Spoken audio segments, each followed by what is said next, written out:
David Bristol here again with Late Night Lessons with another episode of Chordplay. This is the chords of Dream Theater. And in this lesson, we're going to take a look at John Petrucci's open-ended chord use. And by open-ended, that's really just a nickname that I've given this particular type of chord playing. And it's related to bar chords and some simple, 2 and 3, triad and dyad shapes. And you're just allowing open strings to ring. Sometimes on the bottom, some of the lower open strings, but the open-ended name is really referring more to like the high E and the B string normally being allowed to be, played open and allowed to ring. Now, I've seen Dream Theater live twice, and I saw them back in '93 when I was in school in Atlanta, and they were on the Images and Words tour, which was mind-blowing. That was a great concert. And that was memorable mainly because I was in school and Dream Theater was relatively a new band, at least to my ears.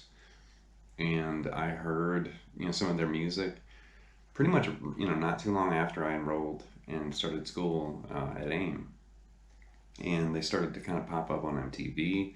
Some local radio stations started to kind of play them. Some of the students and some of my friends at school, we started talking about this new band that sounded like Metallica and Pantera mixed with like Rush and Yes. And that was the only way we could really describe it. It was like the best of both worlds, the heavy stuff and the prog stuff, just, smooshed together. And I had no idea I was going to become, massively obsessed with that group, but I did. And then fast forward to the year 2000, I saw them again in Chicago, and the Dixie Dregs opened for him, which was unbelievable. I'm a huge Steve Morse fan, and so is John Petrucci. And I remember the Dregs, seeing the Dregs live was amazing, and having them open for Dream Theater was kind of weird. And even, during Dream Theater set, Petrucci got on the microphone and announced, and he said, it's a complete honor to have the Dixie Dregs with us on this tour, and having Steve Morse open for us is just mind blowing and crazy. It should be the other way around. So as far as breaking down some of the open-ended sounds and locating and uncovering these atmospheric and you know uh, kind of spacey and dreamlike sounds that you hear on Dream Theater's music. You can definitely trace their influence back to groups like Pink Floyd and Rush and Yes, who excelled at creating these kind of long, intros and outros to songs, and they'd have drone strings and these big builds of like a chord or a tonality. Take a look at some Dream Theater songs, like say just the intro of Pull Me Under. That's a very obvious choice. John's just playing, fretted notes against ringing open strings, and that's a really good way to kind of showcase what I'm talking about with these open-ended chords. So these are just implied chords, of course, during Pull Me Under. But when you hear this,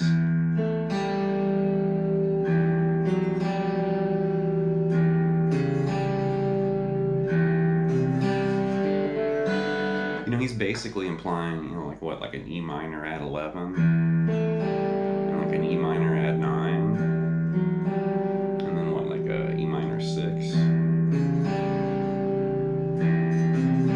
It's like an E minor, like augmented fifth, and like a little piece of like a D6. So there's a complicated series of chords that he's outlining or implying right there.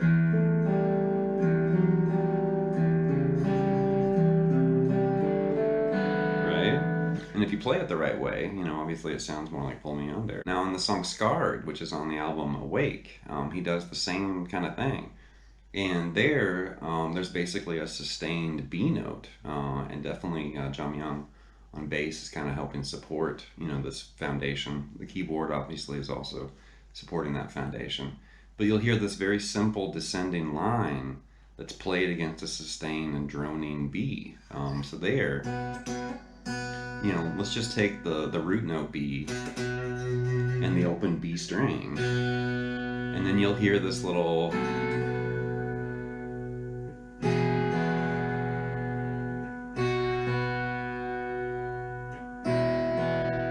Very simple.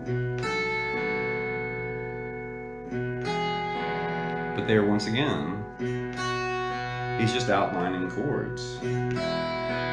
Kind of implying like a B7, and then like a B6, and then a B5, and then a B sus4. And it's really clever because he's really just playing, you know, a series of single notes and a droned open string, but it's very, you know, powerful sounding. It's basically like the bridge of the song Another Day, which is on Images and Words. And there's this kind of descending, you know, chord progression where you'll hear a sustained series of, you know, higher notes, and then the bass note is kind of changing and, you know, relocating, I guess, the way those chords kind of function, the way it sounds. So it's pretty interesting. But to start with, you've got like a B add 11, which here you're just kind of fretting the second fret on the A string, the fourth fret on the G and the B, and then you're also playing the high E open. And you're just doing this kind of long, flowing, ringing arpeggio. Right? And then we're just going to remove the B and play an open A string there. Right? So the note, you know, the root note dropped down to an A. Now it's going to move to a G sharp. So now just add the fourth fret there on the low E. And then it just kind of moves through with a F sharp in the bass, and then a low E open in the bass. But you've got this really nice, almost kind of piano-like, you know, guitar part. Another version of this open-ended approach is in the song "To Live Forever," and "To Live Forever" was actually the B-side to the song "Lie," which is on the album "Awake." And I think it does appear on like a compilation album that they've released. I don't have that particular album. In this song, once again, Petrucci's kind of remaining in one position, and he's moving through a cycle of chords. And he's really keeping, you know, certain notes fretted, certain open strings ringing, and then he's just kind of changing around like the root note or the lowest notes in the chord. And it's this cool kind of shuffling chord technique that he does quite often, especially when he's doing these kind of shimmering, you know, kind of cleaner chord passages and riffs. So this idea starts with like a B sus4, like that, and then it's going to go to an E sus2, which is really just the low E string, and you kept the fourth fret, you know, on the D and the G down. And then it's going to move to a G major 13. Right? Really cool. And then you're going to cycle over to an A6 sus2. I think that's right. Right? So it started like this.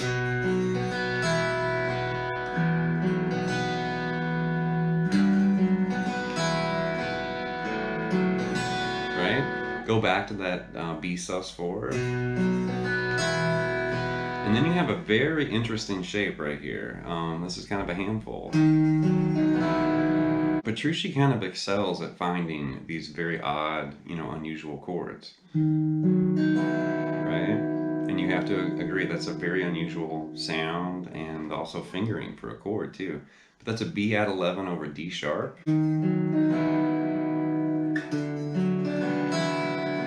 Then he finds C major 7 flat 5, which is a very unsettling sound, but when you piece all those chords together, it does have a really nice ring to it.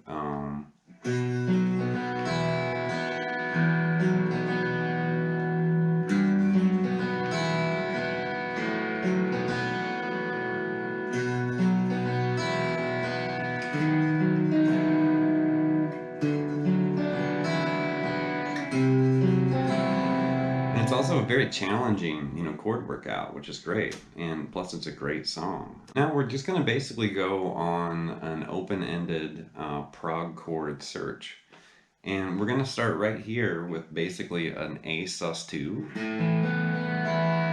Okay, and you might notice it's a little different fingering than the kind of standard A sus2. You might be thinking more like that. But we're purposely doubling that B note there on the G and on the open B string. And you'll you'll see why we're doing that in just a second. So really what we're going to do, really in, kind of chord play fashion, is we're just going to move that chord around, and we're going to discover all these different sounds and textures and things that we can experiment with. So right there we've got the A sus2. Let's just move that up 2 frets. Okay, there's an interesting little chord, living right there. Move it up 1 more fret. Move it up 1 more fret. Go up another fret. Go up 2 more frets. Go up 1 more fret. Go up 1 more fret. And go up 1 more. Go up 2 more frets, you're going to basically be an octave higher than where we started. So right there are 10 kind of Prog approved chord shapes that you can experiment with. And you may notice I didn't really identify or worry about what the names of those chords were. I'm just kind of playing around with that shape. If I find something I like, then I can take the time and sit there and kind of analyze and figure out, what I'm playing.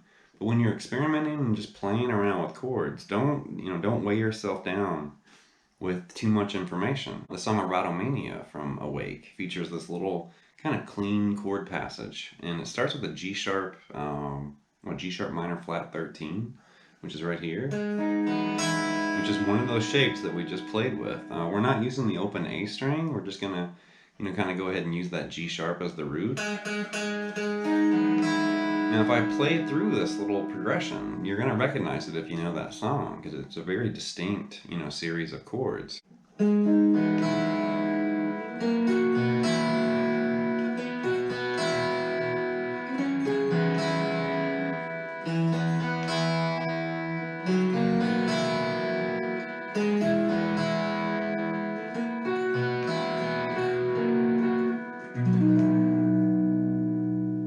Final little bit here actually came from a really old Guitar World magazine from the June '93 issue, and it was the first time that Petrucci ever appeared in Guitar World.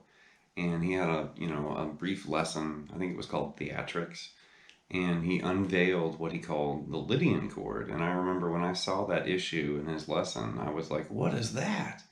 And there was a photograph of his hand and the shape, and his fingers were all contorted, and I was so confused. In the magazine, he showed it right here,